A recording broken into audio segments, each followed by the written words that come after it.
Is your faith is just words or is it seen in your action? In 1 Samuel chapter 14, we see two very different responses to a crisis situation. Two different characters. One King Saul, another one his son Jonathan.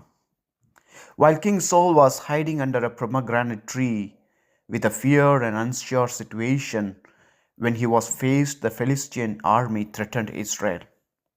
But in the midst of fear and uncertainty, his son Jonathan stepped forward with bold faith.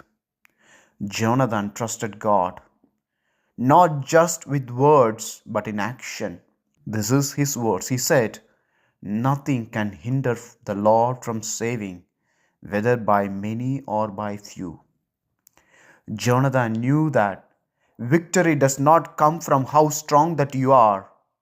Victory comes how much you trust God.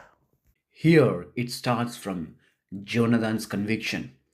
Conviction is the deep, unshakable belief that triggered in your heart and mind that something you felt is true and you are willing to act on it, even if it is risky or unpopular. That reminds us that when we put our trust in God, we can face impossible situation with confidence because your confidence is in God and not in the situation. Maybe when you face financial stress, going through illness or loss, when start something new and things are uncertain, like Jonathan, we don't have to wait for a perfect condition or a big army to take action. When we put our simple trust in God, even a small steps of faith can lead to breakthrough.